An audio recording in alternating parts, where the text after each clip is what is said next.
Olá, amigos. Espero que vocês estejam bem.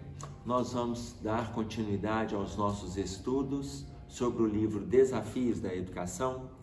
É um livro da psicografia de Raul Teixeira, sob orientação do espírito de Camilo.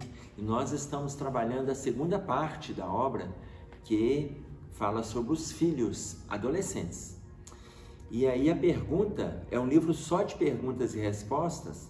A pergunta de número 22 diz pra gente assim: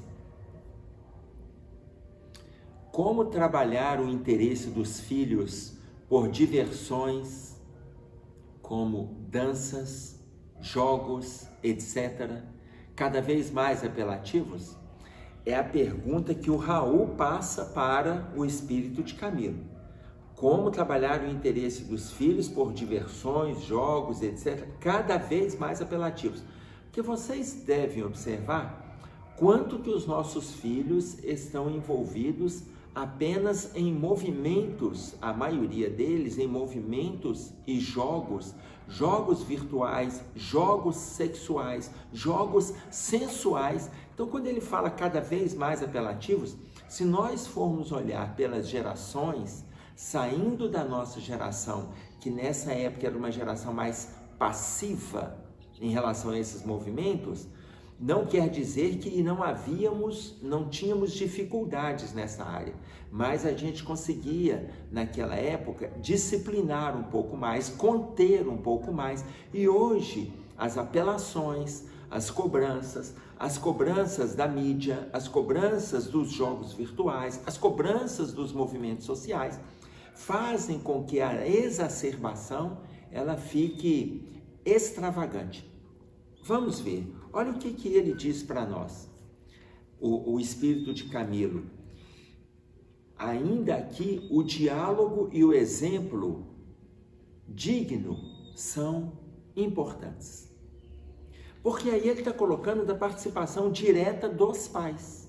Se ele está falando de diálogo e exemplo digno, ele está colocando que é importante que os pais conversem, mas que os pais não repitam.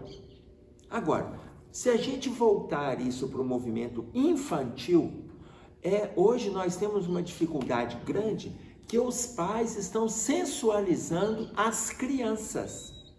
Por exemplo, pelas vestimentas, pelas pinturas, pelo vocabulário, eles estão sensualizando.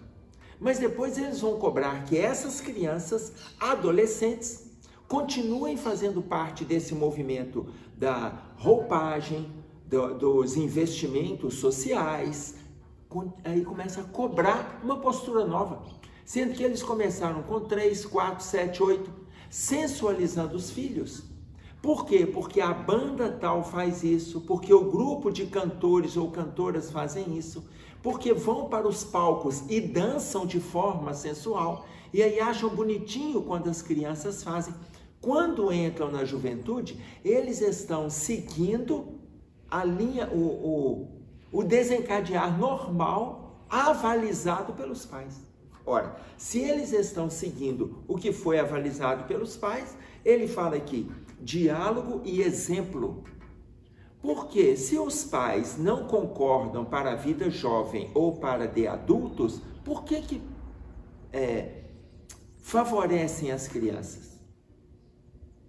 Por que tem que sensualizar as crianças? Aí sensualizam com os excessos que a sociedade propõe.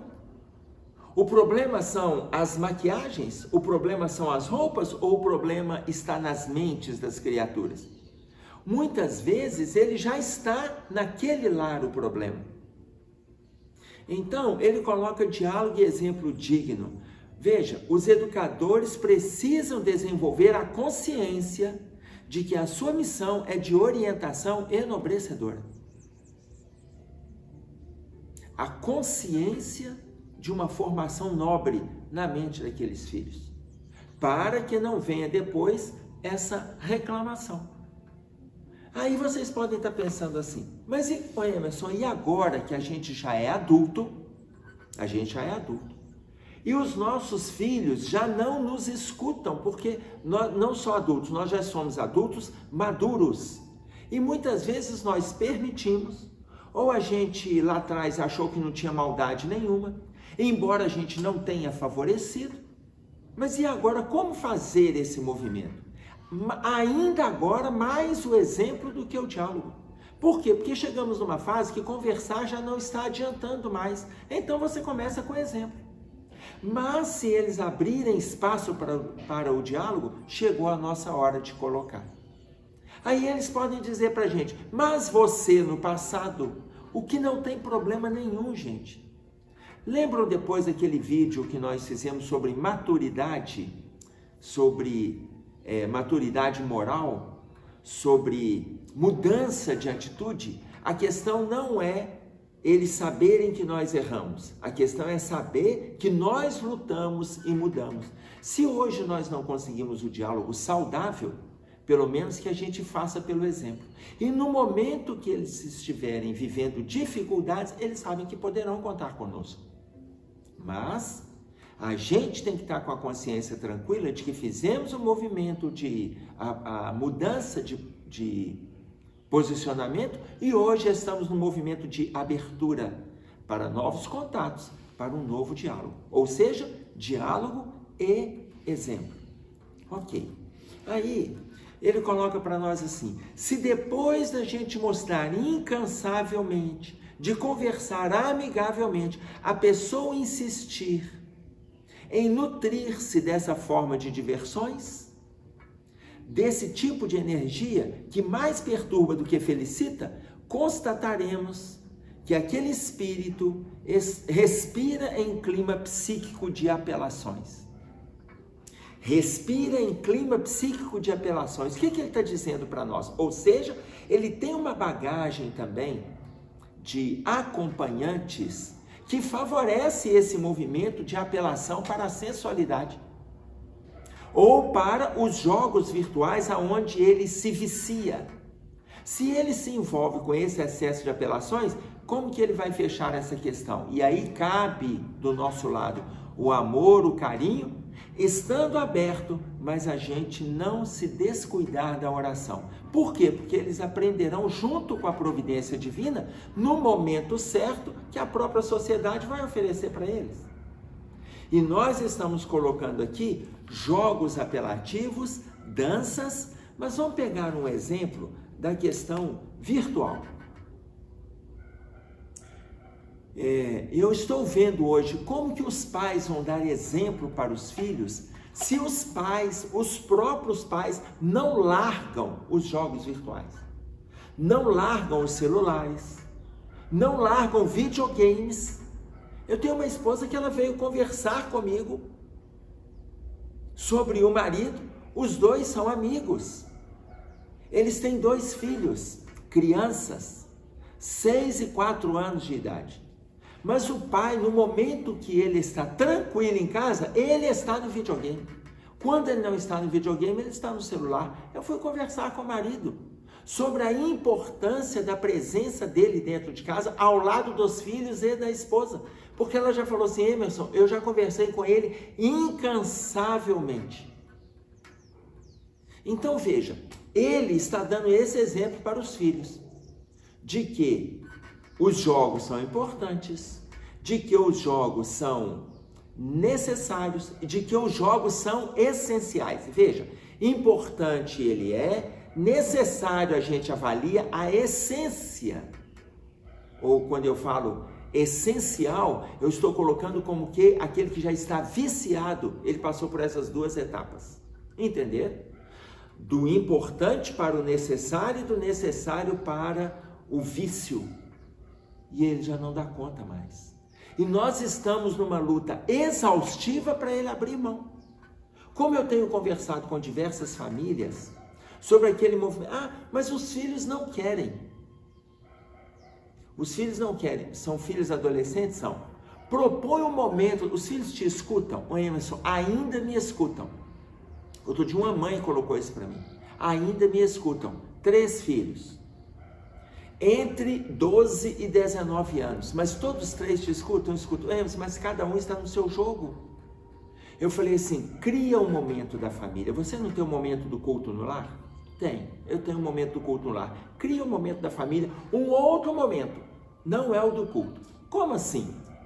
Aí eu propus a ela, escolha um dia da semana, qualquer dia da semana, aonde os 5, ela, o marido, os 3 filhos, vão sentar numa mesa e jogar jogo de tabuleiro. Abre mão do videogame, abre mão do celular. Naquela hora de sentar na mesa, ninguém leva celular para a mesa. São 2 horas que eles estarão jogando jogo de tabuleiro, gente. Aquilo que nós fizemos. Ah, mas eles não querem. É uma proposta, já que os filhos escutam, para abrir mão. Seja dama, seja xadrez, seja baralho, porque ali cabe os 5, seja ludo que cabe 4. Jogo de memória, perdeu um, entra o outro, mas aonde eles estarão ali? Eles estarão ali. Não é assim, enquanto eu estou fora eu vou lá e jogo. Não. O celular, coloca no silencioso, modo avião. Se não dá para desligar, coloque em modo avião. Por quê? Porque agora você está voando com a sua família. Agora estão só vocês. Nós estamos educando os nossos filhos. Aí eu vou pegar um exemplo. Conversando com um empresário de uma fábrica de tecidos, ele tem 40 funcionários no chão de fábrica, fora o pessoal da administração. 40 funcionários. Ele falou assim comigo: ô Emerson, as pessoas que eu praticamente não tenho dificuldades no que diz respeito a cumprir o contrato são os menores aprendizes. Eu faço um contrato de 3 meses, depois eu estendo, mas o menor aprendiz ele não cumpre 3 meses. E aqueles que estão entre 18, 19 até 25 não cumprem 1 ano. Os acima de 25, eles já cumprem, eles têm um passarinho para cuidar. Tem família, ou tem filho, tem dívida, tem cartão de crédito, comprou não sei o quê. Os abaixo de 25, é praticamente uma estatística dentro da minha empresa. De 19 a 24, 25 não cumprem 1 ano. E os menores aprendizes de 15 a 18 não cumprem, não fecham os 3 meses iniciais de contrato. Eu perguntei por quê. Ele falou assim: quando entra na minha empresa, eu tenho um contrato. Neste contrato, eles leem, não é aquela letrinha onde tem, igual aparece aí alguns planos de saúde, seguro, aonde depois que você precisa, estava escrito lá e você não leu, porque é um contrato de 4, 5, 6 páginas. Não, não é isso não. Contrato onde eles vão parar e ler calmamente. Em meio ao contrato que eles estão assinando, não pode descer no chão de fábrica com blusa de manga comprida, não pode descer. Relógio de pulso e celular, não pode descer no chão de fábrica. Cada um recebe um armário, neste armário tem um avental, eles vão colocar o guarda-pó, deixa a blusa no armário, deixa o celular e deixa o relógio. Eu falei assim, mas se a pessoa quiser acompanhar a hora, eu tenho um relógio lá no galpão, que qualquer um que fizer um movimento simples com os olhos vai ver as horas. Eu não deixo a blusa de manga comprida, porque se ela agarrar numa máquina, ele pode perder uma mão, ele pode perder um dedo, e eu vou ter que indenizá-lo. E eu falei assim, e o celular? Ele falou a mesma coisa. É um tal de responder o WhatsApp, de ver TikTok, de mandar emoji, de mandar... Eu não aceito. Eles têm horário de almoço, responde, voltou, volta para o horário, é só eles e o aparelho, a máquina. E a cada 1 hora eles levantam, a cada 50, 55 minutos, levanta, limpa e volta, coloca no lixo que está do lado deles, limpa, linha, resto de tecido, coloca no lixo, assenta, retoma o trabalho. Porém, lá no meu galpão, eu tenho uma passarela que faz um U, de ponta a ponta, ele faz a letra U, e eu tenho um funcionário que ele fica andando o tempo todo na passarela. É o funcionário mais bem pago que eu tenho ali. Ele só olha os funcionários, ele conhece o funcionamento de todas as máquinas. Então, o maior problema que eu tenho lá é com o celular. Porque os jovens se acham espertos e eles colocam o celular no bolso do guarda-pó. E aí, no momento que eles colocam no bolso do guarda-pó, quando o celular não é, veja, estava escrito no contrato, não é para descer para o chão de fábrica com o celular. Deixa no armário. Na hora que o celular toca, eles fazem um movimento estranho. E o meu segurança que está lá em cima, o meu supervisor, o nome que eles quiserem dar, o vigilante, ele viu. Aí ele desce as escadas ali, vai até a máquina, desliga e fala assim, seu celular está no bolso. E ele tocou. Aí a pessoa, esqueci de guardar. Na hora ele falou assim, meu funcionário fala para a pessoa assim, pode passar no departamento pessoal, você está demitido. E aí eu perguntei para este empresário assim, você não dá chance? Ele falou, respondeu para mim da seguinte forma, o Brasil não dá chance. O Brasil não dá chance. Eu não vou dar chance não. Porque não é a minha função educar. Ou eles entram para a empresa e cumprem as regras, ou eles vão sofrer as consequências de não ter cumprido as regras que na grande maioria das vezes os pais ensinaram dentro de casa. Mas se os pais não cobraram, isso não é problema meu. Na minha empresa não aceito não. E os jovens de 15 a 18 anos, eles acham que não tem problema. E eles vão passando por cima das regras, colocam no bolso, não fecha 3 meses de trabalho comigo.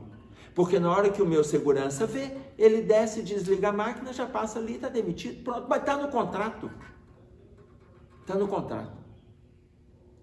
E aqueles que cumprem os 3 meses, dificilmente fecha os 1 ano, ou seja, não completam lá os tais 25 anos. Por quê? Porque continuam jovens, se acham espertos, muitas vezes eles são educados em lares que favoreceram tudo para eles. E aí estão com 19, 20, 23 anos, eles acham que eles vão burlar leis. Muitas vezes eles burlam na vida social, mas eu não aceito que burle dentro da minha empresa. Eles cortam um dedo, eu serei punido, sendo que o contrato eu passei para eles lerem. E eu tenho que fazer uma indenização. Por que eu vou manter esse funcionário na minha empresa? De cima de 25 anos, 28, 33, 35, eu tenho funcionários aqui que estão 10, 15, 20 anos comigo, se adaptaram às leis, se adaptaram. Quem não se adapta, a consequência é o mundo que vai ensinar para eles. Lembrando da fala deste empresário, eu vejo a orientação então do espírito de Camilo, quando ele coloca para nós assim, muitos respiram em clima psíquico de apelações, ou seja, não só na questão da sensualidade, mas na questão também da virtualidade. Então, envolveremos esta pessoa em oração e carinho, deixando a Deus o curso das suas leis. Porque Deus põe cada coisa em seu lugar, sem que nada nem ninguém se evada desse ajustamento. Ninguém foge das leis. Absolutamente ninguém. É isso aí. Eu espero que esteja valendo as nossas reflexões. Até breve, se Deus quiser. Um abraço a todos.